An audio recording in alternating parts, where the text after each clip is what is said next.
Hello dear students, welcome back to my YouTube channel. Today in this video we are going to discuss the chapter demand. Now before moving on to what actually demand is, you need to understand the basic difference between two terms. First is the demand and second is the desire. Now what is desire? Desire का मतलब होता है कि जैसे suppose करो कि आपको एक कार खरीदनी है, ठीक है. Now when you are only willing to buy that car, then that is your desire to purchase the car.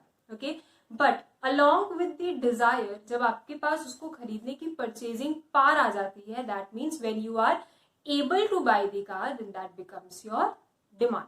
Okay, so the demand and the desire has the basic difference that desire में there is only willingness to buy the commodity, like I have mentioned here that when there is only willingness to buy the commodity, then that is your desire. But along with the willingness, when you are able to purchase the commodity, then that becomes your demand. Okay.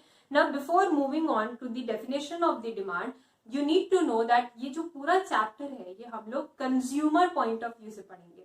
The factors, the determinants, the law, the reasons, everything will be studied from the consumer viewpoint.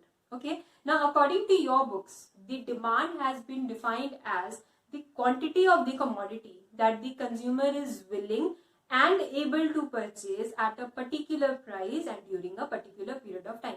Now each of these 5 terms have their own significance. Okay, so let's start from the first one. First is that the demand for the commodity is the quantity of the commodity. जब भी हम लोग demand की बात करते हैं तो हम लोग क्वांटिटी पे फोकस करते हैं कि कितनी क्वांटिटी ऑफ कमोडिटी हम लोग परचेज कर रहे हैं, ठीक है. And that quantity of commodity which you are willing and able to purchase, I have already discussed कि विलिंग मतलब कि आपकी डिजायर है एंड यू आर एबल मतलब आपके पास जब परचेजिंग पार आ जाती है, then that becomes your demand. Now the next two terms, at a particular price and during a particular period of time. Now suppose आपके पास 500 rupees है and you go to the market to buy a shirt. Now if the cost of the shirt is rupees 200, you can buy 2 shirts within the with the 500 rupees you have. तो तब आपकी demand हो जाएगी 2 shirts की. But suppose करो कि you go to the market and you find out that the price of the commodity is rupees 300, मतलब कि शर्ट 300 की है. तब 500 में आपके पास बस एक ही शर्ट आ सकती है. Then your demand will become your demand will be of 1 shirt. Okay, now this means that the demand of the commodity depends upon the price at which the commodity is sold in the market. Understood? Now the last point is during a particular period of time. Now particular period of time is also known as the flow concept. Okay, now what is this flow concept? Wherever you study the term particular period of time, that is always a flow concept. Now suppose I say कि the demand for Maruti car was 5,000. Now 5,000 cars कब demand हुई? एक साल में हुई, एक महीने में हुई, एक दिन में हुई? We don't know that. So demand जो है that is always expressed in a particular period of time. Now suppose if I say that the demand for Maruti car was 5,000 in 1 week, this means एक हफ्ते में 5,000 car demand हुई. Then that makes some sense. So the demand is always mentioned during a particular period of time. Okay, now let's move on to what actually the law of demand is. Now before moving on to law of demand, you can watch the video for the factors determining the demand, which I have already made, and the link is in the bio. Okay, now what is the law of demand? The law of demand states that the other things remaining the same, the quantity demanded of a commodity increases when the price falls and decreases when the price rises. Now the law of demand states that other things remaining the same. Now what are the other things here? The other thing here means the other determinants or the factors of demand. मतलब कि जब किसी चीज की demand होती है, जब हम लोग लॉ ऑफ डिमांड को पढ़ते हैं तो हम लोग उसके बाकी जो फैक्टर्स है, बाकी फैक्टर्स में क्या क्या आता है? इनकम ऑफ द कंज्यूमर आता है, प्राइस ऑफ रिलेटेड गुड्स आता है, size and composition of population आता है. तो ये सारी चीजों को अगर हम सेम कर दे, मतलब कॉन्स्टेंट कर दे, उसके बाद लॉ ऑफ डिमांड क्या कहता है कि when the quantity demanded of the commodity will increase when the price will fall, मतलब कि क्वांटिटी तब ज्यादा हम लोग डिमांड करेंगे जब उसका प्राइस कम होगा, एंड क्वांटिटी कम डिमांड करेंगे जब उसका प्राइस ज्यादा होगा. मतलब कि whenever the price is high, the quantity demanded will be less, and whenever the price is low, the quantity demanded will be more. Okay, now I'll explain you this with the help of a curve, which is your demand curve. Now always make sure from the examination point of view that whenever you draw a curve in economics, you have to mention the x-axis, the y-axis and the origin, the two factors which you are using for the demand. There is marks for each one of it. If you don't mention them, 1 or half marks will be cut. Okay, now this is the quantity and this is the price.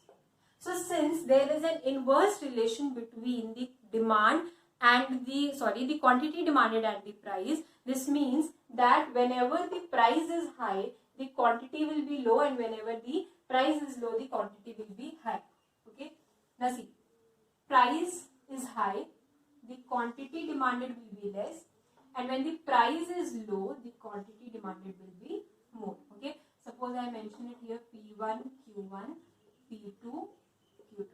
Okay, now always remember that there is an inverse relation between the price and the quantity. मतलब कि price ज्यादा होगा तो quantity demanded कम होगा, price कम होगा तो quantity demanded ज्यादा होगा.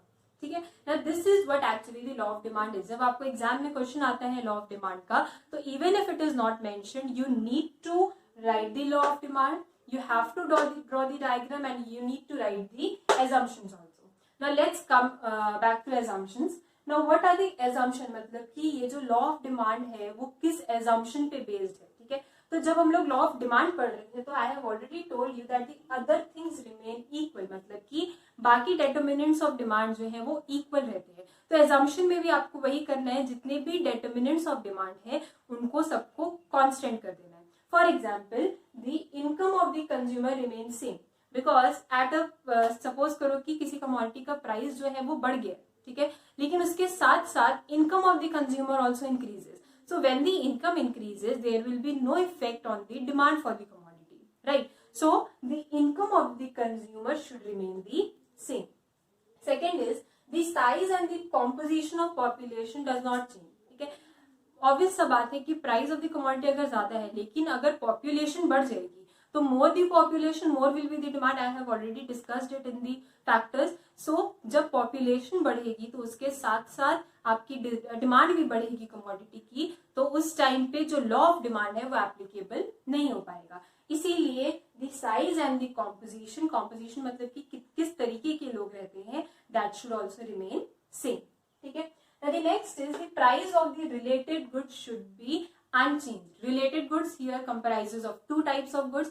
First is the substitute goods and second is the complementary goods. तो अगर substitute goods या complementary goods में कोई भी changes आते हैं, उसके वजह से डिमांड पे इफेक्ट पड़ेगा ही, और उसका जो इफेक्ट है वो डायरेक्टली उसके क्वांटिटी डिमांडेड पे पड़ेगा. तो इसीलिए the price of the related goods should remain unchanged. Okay, now the next is the distribution of income should not change.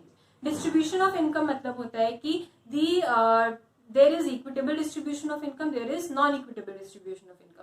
तो जब हमारे कंट्री में इक्विटेबल डिस्ट्रीब्यूशन ऑफ इनकम होता है तो हमारा जो डिमांड है वो नेसेसिटी के लिए ज्यादा होता है. तो if there is unequal distribution of income तो लग्जूरियस आइटम का डिमांड ज्यादा होगा, और तब उस पॉइंट ऑफ टाइम पे ये जो लॉ ऑफ डिमांड है that will not be applicable. So therefore the distribution of income should remain unchanged. ठीक है, and the last is that the commodity should be a normal commodity. Now what is normal commodity? Normal commodity का मतलब होता है कि ऐसी commodity जब किसी की इनकम बढ़े तो उसका डिमांड बढ़ जाए, that is called the normal commodity. I have discussed the term normal commodity in the factors determining the demand. So जो कमोडिटी है वो ना इंफीरियर होनी चाहिए ना नेसेसिटी होनी चाहिए, that should be a normal commodity. मतलब कि वो कमोडिटी का डिमांड तब बढ़ेगा जब उसका प्राइस कम होगा, और उसका डिमांड तब फॉल हो जाएगा जब उसका प्राइस ज्यादा होगा. ठीक है, understood? So this much for today. In the next video I'll discuss the movement and shift in the demand curve. Thank you.